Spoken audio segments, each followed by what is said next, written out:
En el nombre del Padre, y del Hijo, y del Espíritu Santo. Amén. Buenas y santas, queridos amigos, nuevamente juntos con nuestro informativo teológico La Fe Cristiana, aquí en Hora 60.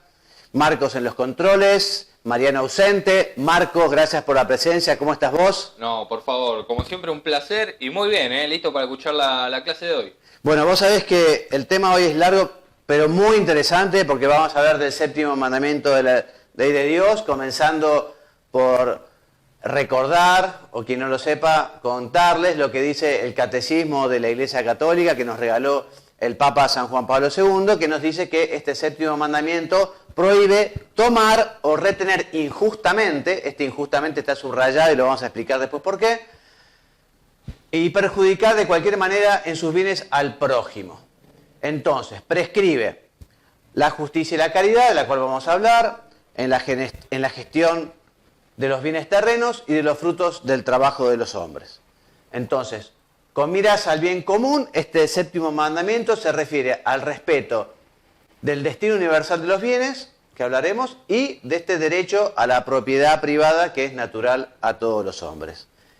De modo que la vida cristiana, lo sabemos muy bien, se esfuerza por ordenar después del gran desorden que hizo el pecado original en los hombres y en la naturaleza. La vida cristiana procura ordenar a Dios y a la caridad fraterna todo lo que tiene que ver con los bienes temporales, con los bienes de este mundo. Entonces hablemos primero de esto del destino universal y la propiedad privada de los bienes. Entonces, Dios, recordarán, lo dice el Génesis, creó al hombre, a la mujer, les dio la tarea de poner nombre a los animales y justamente les dio la tarea de cuidar la naturaleza. O sea, todo lo que Dios creó, la tierra, sus recursos, se los dio al hombre para que los administrara, para que los cuidara, para que los dominara mediante su trabajo, y así se beneficiara también con los frutos. Por eso todos los bienes de la creación están destinados a todo el género humano. Sin embargo, esto no quita, también explica el Catecismo, la apropiación de bienes es legítima para, por un lado, garantizar la libertad y la dignidad de las personas y también para ayudar a cada uno a atender sus necesidades fundamentales y las necesidades de los que están a su cargo.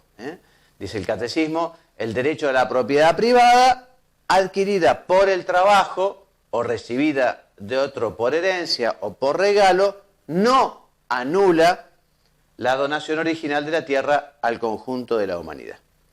De modo que este destino universal de los bienes continúa siendo primordial, aunque la promoción del bien común exija el respeto de la propiedad privada y su derecho de ejercicio.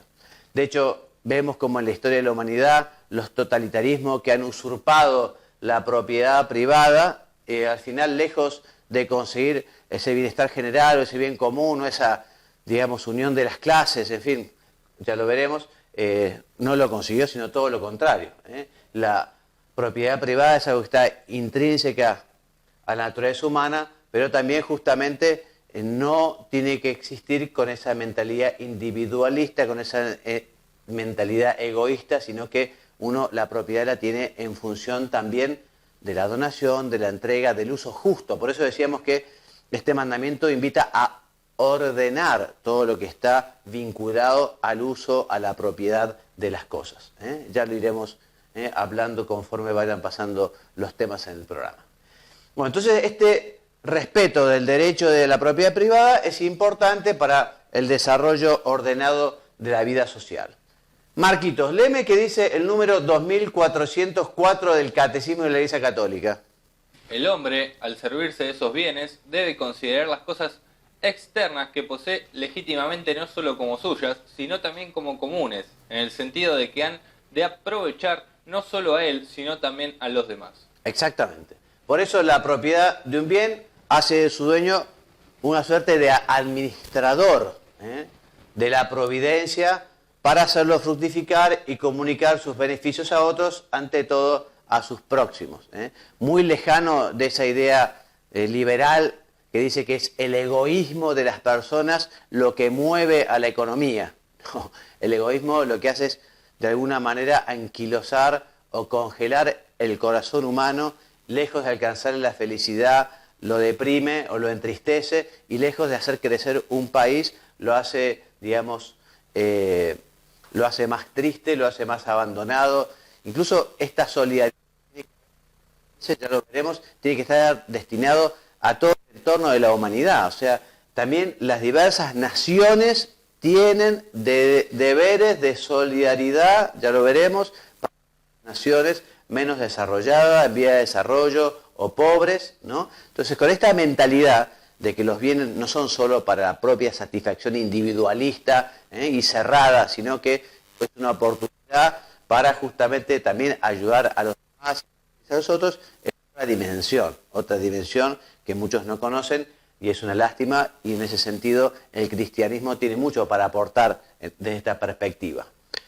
Les decía, el socialismo marxista, y en particular el comunismo, al pretender, entre otras cosas, la subordinación absoluta del individuo a la sociedad y negar el derecho de la persona a la propiedad privada, sobre todo a los bienes de producción, por los que sirven para producir otros bienes, como la tierra, ciertas industrias, etc., ha afirmado que solo el Estado puede poseer esos bienes como condición para instaurar una sociedad sin clases.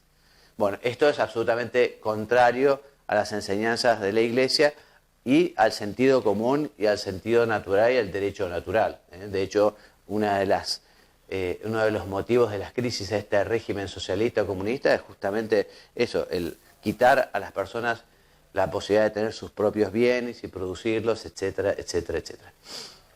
Léeme, por favor, Marcos, el número 2425 del Catecismo. La Iglesia ha rechazado las ideologías totalitarias y ateas asociadas en los tiempos modernos al comunismo o socialismo. Por otra parte, ha rechazado en la práctica del capitalismo el individualismo y la primacía absoluta de la ley de mercado sobre el trabajo humano. O sea, la Iglesia acá critica tanto el totalitarismo comunista, no socialista, como el capitalismo individualista y esa primacía absoluta de la ley del mercado. O sea, ambas formas de manejar, digamos, un Estado, un gobierno, la Iglesia las critica porque no respetan, entre otras cosas, la libertad de las personas y el derecho natural. Bueno, hablemos del uso de los bienes, hablemos de la templanza, de la justicia, de la solidaridad. Marcos, número 2407 del Catecismo dice: en materia económica, el respeto de la dignidad humana exige la práctica de la virtud, de la templanza, para moderar el apego a los bienes de este mundo, de la justicia, para preservar los derechos del prójimo y darle lo que le es debido, y de la solidaridad. O sea, 3 virtudes, 3 hábitos operativos buenos, vamos a hablar, que están relacionados con el uso de los bienes. La templanza, que es ese orden en el tener, en el usar, también la templanza en el comer, en el beber, en el dormir. El orden. La templanza, la justicia, es dar a cada uno de los suyos, su derecho, lo que le corresponde, y la solidaridad. Entonces, parte de la virtud de templanza es la pobreza. La pobreza entendida en el sentido que lo dice Jesucristo, que es el desprendimiento de los bienes. La pobreza cristiana no está en tener o no tener, porque una persona que no tiene nada puede estar súper apegado a lo poco que tiene y tener el corazón allí enquilosado y metido en lo poco que tiene, y una persona que tiene muchos bienes puede ser desprendida y hacer muchísimo bien. O sea, es qué destino, qué fin, qué lugar ocupan los bienes. Si ocupan el primer lugar, y si uno tiene un deseo desordenadísimo justamente de tener cosas, evidentemente es un hombre rico y no va a entrar en el reino de los cielos. Si en cambio es una persona desprendida, una persona generosa, una persona templada, que utiliza las cosas según lo que lo necesite, en fin, esta es la pobreza cristiana. El desprendimiento de los bienes materiales, o sea, en contentarse con lo que basta para llevar una vida sobria y templadamente y saberse efectivamente administrador de esos bienes también para servir a los demás. Les decía, nuestro Señor nos dio ejemplo de pobreza y desprendimiento desde su venida al mundo, desde su nacimiento en Belén hasta su muerte en la cruz. También enseñó nuestro Señor el daño que puede causar el apegamiento. Y dice Mateo, difícilmente un rico entrará en el reino de los cielos. Otra virtud, la justicia. Entonces la justicia como virtud moral, les decía, consiste en el hábito mediante el cual, con voluntad constante y firme, uno da a cada uno lo que le es debido, lo que le corresponde, su derecho. Esa justicia puede ser conmutativa, por ejemplo, el acto de pagar una deuda, esa justicia entre personas singulares, ¿no? Puede ser distributiva, cuando regula lo que la comunidad debe a los ciudadanos en proporción a sus contribuciones y sus necesidades por parte del Estado. Y la justicia legal, que es la del ciudadano hacia la comunidad. Por ejemplo, pagar los impuestos que son justos. Y la solidaridad. Bueno, el catecismo enseña que la solidaridad es la determinación firme y perseverante de empeñarse por buscar el bien común. El bien común. Es decir, del bien de todos y de cada uno, porque todos somos verdaderamente responsables de los demás. Y así la solidaridad es comunicación de los bienes espirituales, más aún que de los bienes materiales. Bueno, respecto del respeto de los bienes ajenos, respecto del respeto. Entonces el séptimo mandamiento prohíbe, por un lado, tomar o retener injustamente lo ajeno. ¿Se acuerdan que hablábamos de injustamente? Porque puede llegar a haber una justa retención en casos que hay que estudiarlos, a ver qué ver, pero por ejemplo, que no le paga a su empleado, ese empleado que ha buscado todos los medios para que le pagara y no lo consigue, podría llegar a ser una justa retención de algo que en realidad ya no es ajeno, porque le han pagado, ¿no? En fin, igual esos temas hay que verlos, cada caso, con lupa, con cuidado, pero lo que manda este séptimo mandamiento es: está prohibido tomar o retener injustamente lo ajeno o causar algún daño injusto al prójimo en sus bienes materiales. Entre ellos, entre los pecados está el hurto, rapiña, o robo, cuando se toman ocultamente bienes que no son propios. Hay una diferencia, la rapiña o robo es apoderarse con violencia de las cosas ajenas. En cambio, el hurto es cuando no hay violencia, cuando se lo toma sin hacer daño, que es medio más pariente también del fraude, ¿no? El fraude es un tipo de hurto, pero que se lleva a cabo engañando al prójimo con trampas, documentos falsos, reteniendo el justo salario, etc. La usura es otra manera de robar, que consiste en reclamar un mayor interés, un interés al dinero, al capital, que es ilícito y que realmente es una manera de aprovecharse. O sea, la persona está necesitada, a veces cae en manos del usurero que le presta, pero con un interés absolutamente desmedido. La especulación, hay especulación cuando justamente se pretende hacer variar artificialmente el valor de los bienes con el fin de obtener un beneficio en detrimento ajeno. La corrupción, otro pecado, mediante la cual se vicia el juicio de los que deben tomar las decisiones conformes a derecho. Entonces, una persona que daña, que rompe, que se apropia, en fin, de algo que no es suyo, como algo de la empresa, es un pecado, es inmoral. Por ejemplo, es inmoral trabajar mal, adrede, o no querer capacitarte para trabajar bien, el fraude fiscal, la falsificación de cheques, facturas, los gastos excesivos, los despilfarros, en fin. También, esto es muy importante, el tema de la reparación. La reparación. Cuando uno ha hecho un daño, tiene que repararlo. O sea, cuando viene una persona, por ejemplo, a confesar si ese padre ha robado, una de las cosas que uno dice, bueno, ¿y cómo vas a reparar? ¿Cómo vas a devolver? ¿Cómo va a llegar esa persona que ha sido dañada a la misma situación anterior, ¿no? Entonces, es importante que junto con el arrepentimiento, por ejemplo, en el sacramento de la confesión, esté la decisión de reparar. Porque además, si no hay reparación, no hay verdadero arrepentimiento. Esto es bastante lógico. Otra idea, pacta sunt servanda, o sea, los contratos están para ser respetados, los contratos deben observarse en la medida en que el compromiso adquirido es moralmente justo, dice el catecismo. También, les decía recién, esta obligación de reparar, lo debe hacer quien ha cometido esa injusticia, debe reparar el daño en la medida en que sea posible. Si se puede decirse una cosa, bueno, primero restituyendo lo que se robó, ¿no? Hacerlo con urgencia, cuanto antes, porque también la demora agrava el daño, agrava la culpa del deudor. La excusa del deber de restitución, o excusa, digamos, uno no debe restituir cuando es imposible.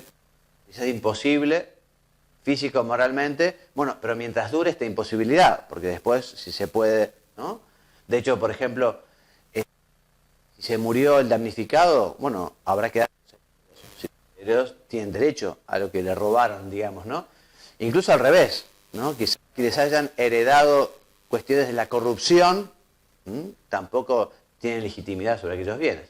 Es otro tema, pero es primo hermano. La obligación puede extinguirse si la persona te perdona.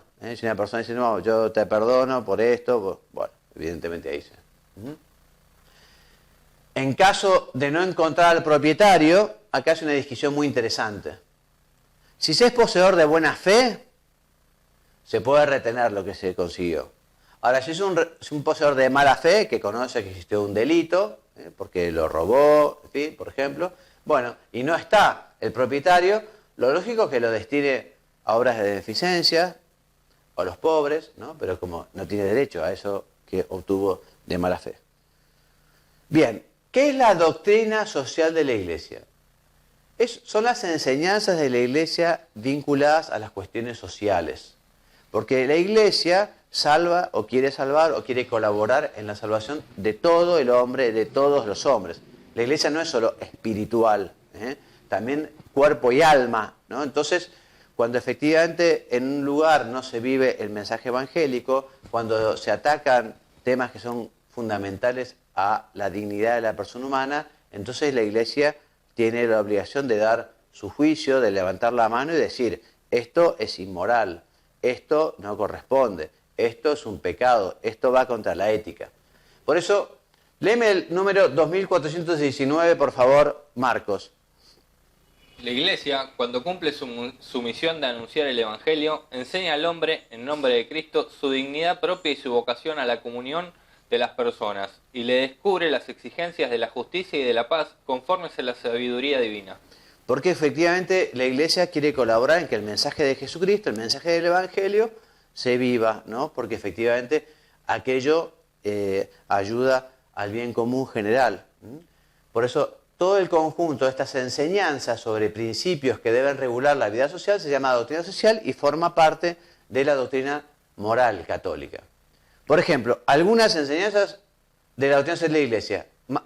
Marcos, la primera, 1. La dignidad trascendente de la persona humana y la inviolabilidad de sus derechos. O sea, la Iglesia levanta la mano cuando dice el aborto es un grave daño porque se está quitando la vida a un ser humano inocente. 2. El reconocimiento de la familia como célula básica de la sociedad fundada en el verdadero matrimonio indisoluble y la necesidad de protegerla y fomentarla a través de las leyes sobre el matrimonio, la educación y la moral pública. Muy bien. También la Iglesia... Las enseñanzas acerca del bien común y de la función del Estado. Importantísimo. Ya lo vamos a ver. La Iglesia no quiere hacer política, la Iglesia no debe hacer política, los curas no deben hacer política, pero sí la Iglesia y los sacerdotes tienen que decir lo que es inmoral, lo que va contra la ética, lo que daña a las personas. La misión de la jerarquía de la Iglesia es de orden sobrenatural, o sea, la Iglesia lo que busca es ayudar a las personas para que ganen el cielo, y así siendo felices en la tierra serán felices en el cielo, ¿no? Por eso cuando el magisterio se refiere a aspectos temporales del bien común, lo hace en cuanto debe ordenarse al bien supremo, o sea, nuestro último fin, o sea, a que las personas puedan alcanzar la bienaventuranza eterna del cielo. Por eso la Iglesia lo que hace es dar un juicio moral en materia económica y social cuando lo exigen los derechos fundamentales de la persona o la salvación de las almas. Ahora también volvemos a decir que es importante subrayar que no corresponde a los pastores, a los sacerdotes, a los obispos, intervenir directamente en la actividad política. La política es para los laicos, ¿no? Los curas nos tenemos que dedicar justamente al Evangelio, pero la doctrina social de la Iglesia es parte del Evangelio. Léeme este texto de San José María, escriba por favor. El sacerdote debe predicar cuáles son las virtudes cristianas, todas, y qué exigencias y manifestaciones concretas han de tener esas virtudes en las diversas circunstancias de la vida, de los hombres a los que él dirige su ministerio, como debe también enseñar a respetar y estimar la dignidad y libertad con que Dios ha creado la persona humana. Y sigue diciendo, y la peculiar dignidad sobrenatural que el cristiano recibe con el bautismo. Ningún sacerdote que cumpla este deber ministerial suyo podrá ser nunca acusado, si no es por ignorancia o por mala fe, de meterse en política. Ni siquiera se podría decir que, desarrollando estas enseñanzas, interfiera en la específica tarea apostólica que corresponde a los laicos de ordenar cristianamente las estructuras y quehaceres temporales. o sea, cuando los sacerdotes hablan de estos temas de doctrina de la Iglesia, están hablando del Evangelio, ¿no? Porque repetimos, los sacerdotes no tenemos que hablar de política, tenemos que hablar justamente del Evangelio, del mensaje de Jesucristo. Lo que pasa es que el mensaje de Jesucristo también está involucrado en los temas cotidianos de la vida social. Entonces, esta tarea forma parte de la vocación de los fieles laicos. Acá estamos hablando de la política. O sea, los laicos tienen que hacer, los que tengan la vocación política harán política, ¿no? Y también como el cristianismo no es un sombrero de quita y pon, también en su política procurarán vivir los valores cristianos, ¿no? Fundamental. Por eso es un error gravísimo que decir, no, yo como político pienso una cosa, como cristiano otro. No, perdón, pero acá no puede haber, tiene que haber unidad de vida, porque además nunca, digamos, la doctrina de Jesucristo puede ir contra el bien común, todo lo contrario, ¿no? Y además, justamente, si es algo que va contra el bien común o va contra la doctrina cristiana, es algo que no va a hacer bien a la sociedad, ¿no? Bien, entonces dice Juan Pablo II en su encíclica Sollicitudo Re Socialis, que pertenece a los fieles laicos animar con su comportamiento cristiano las realidades y en ellas procurar ser testigos y operadores de paz y de justicia. Bueno, hablemos un poquito de la actividad económica y de la justicia social. Entonces, Dios creó al hombre para trabajar. Ut operaretur, dice el Génesis, el hombre está creado para trabajar como el ave para volar, o el pescado para nadar, hace a la dignidad de la persona. Por eso el trabajo es una tarea que le ha dado Dios. Dios le dijo de poblar la tierra. Este hombre que ha sido creado a su imagen está llamado a continuar o prolongar la obra de la creación dominando lo que Dios le dio. Por eso el trabajo es un deber. Si alguno, dice Tesalonicenses 2, si alguno no quiere trabajar, que tampoco coma. Unas palabras de San Pablo que son clarísimas. O sea, todos estamos obligados a trabajar. Y este trabajo honra los dones del Creador, los talentos recibidos, y además puede ser redentor. ¿Qué quiere decir esto? Que nosotros con nuestro trabajo podemos colaborar a la obra de la salvación, podemos colaborar a lo que hizo Jesucristo. Con nuestro trabajo bien hecho, ofrecido a Dios, también por la comunión de los santos, influimos positivamente en los demás. O sea, esto, el trabajo realizado en unión con Cristo, el hombre se hace colaborador de la obra redentora. Entonces, el trabajo es un medio para hacernos santos. El Papa recientemente dio su exhortación apostólica sobre la santidad en medio del mundo, la santidad para los hombres de la calle, la santidad para los que trabajan, la santidad en la familia. La santidad no es solo para los curas, ni solo para los monjes o monjas que se aíslan del mundo. En medio de la calle, en el trabajo, en la familia, en el club, en la tarea, allí uno está llamado a ser santo, a santificar esa realidad y a hacerse virtuoso en esa tarea. Léeme, Marcos, lo que dice el Papa San Juan Pablo II en su encíclica Centesimus annus. Cada uno tiene el derecho de iniciativa económica y podrá usar legítimamente de sus talentos para contribuir a una abundancia provechosa para todos y para recoger los justos frutos de sus esfuerzos. Deberá ajustarse a las reglamentaciones dictadas por las autoridades legítimas con miras al bien común. Es un tema que ya veremos, justamente los gobiernos, el Estado, tiene que conseguir que efectivamente la gente pueda alcanzar su realización en el trabajo, ¿no? Por eso, responsabilidad del Estado. Léeme también, esto es del catecismo, a ver, la actividad económica. En particular, la economía de mercado no puede desenvolverse en medio de un vacío institucional, jurídico y político. Por el contrario, supone seguridad sobre las garantías de la libertad individual y la propiedad, además de un sistema monetario estable y servicios públicos eficientes. O sea que justamente el Estado tiene esta responsabilidad de que haya un ambiente en el que efectivamente las personas puedan desarrollarse laboralmente, ¿no? Decíamos, la primera incumbencia del Estado es garantizar la seguridad, de manera que quien trabaja y produce pueda gozar de los frutos de su trabajo y por tanto se siente estimulado a realizarlo eficiente y honestamente. También es obligación de los empresarios, dice el catecismo, que están obligados a considerar el bien de las personas que trabajan en su empresa, del entorno y todas en general, y no solamente preocuparse del aumento de las ganancias. Evidentemente las ganancias son necesarias, porque permiten también realizar inversiones que aseguran el porvenir de la empresa y garantizan los puestos de trabajo. Pero a los empresarios les corresponde ante la sociedad la responsabilidad económica y ecológica de sus operaciones. El acceso al trabajo, seguimos diciendo con San Juan Pablo II, y la profesión debe estar abierto a todos, sin discriminaciones injustas, por ser hombre, por ser mujer, por ser sano o disminuido, por ser inmigrante o autóctono. Hay que dar posibilidades a todos. Por eso, también, según sus circunstancias, la sociedad debe ayudar a los ciudadanos a poder procurarse un trabajo, un empleo. Del salario justo ha hablado mucho la Iglesia. El salario justo hay que buscarlo, que no necesariamente es el que pactan quizá entre empresario y trabajador. El empresario debe buscar justamente un salario justo. El que trabaja bien merece un salario justo, ¿no? Negarlo o retenerlo puede constituir una grave injusticia, dice el catecismo. ¿Qué llamamos justicia social? Bueno, con justicia social llamamos, este término es la expresión que comenzó en el siglo XX para referirse a la dimensión universal que han adquirido muchos problemas de justicia, ¿no?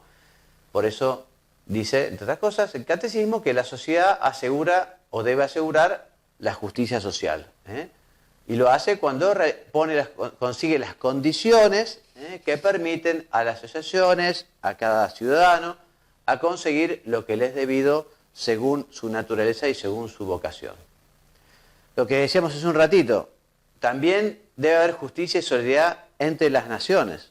O sea, las naciones ricas tienen la responsabilidad moral grave respecto a las que no puedan por sí mismas asegurar los medios para su desarrollo, o han sido impedidas de realizarlo por trágicos acontecimientos históricos. Es un deber de solidaridad, un deber de caridad, es también una obligación de justicia, si el bienestar de las naciones ricas procede de recursos que no han sido pagados con justicia, ¿no? Evidentemente, si ha habido aprovechamiento una nación con otra, deberá también restituir, etcétera, etcétera. También la ayuda directa en los casos, por ejemplo, de catástrofes naturales, epidemias. Bueno, lógicamente es bueno que salgan los países a tratar de colaborar con aquel terremoto, con aquel grave problema. Pero no basta reparar los daños graves que resultan de situaciones de indigencia, ni para remediar la forma duradera de las necesidades. Hay que buscar justamente colaborar para el progreso de las naciones, el progreso de sus instituciones. Habitualmente la forma de hacerlo es a través también de la educación, ¿no? Así es como los países suelen progresar, luchando con la corrupción, etc., ¿no? Dice eso Juan Pablo II, por eso los países también podrán colaborar en reformar las instituciones económicas y financieras internacionales para que promuevan y potencien relaciones equitativas con los países menos desarrollados. Bueno, justicia y caridad. Entonces, la caridad es el nivel superior, es un nivel superior a la justicia.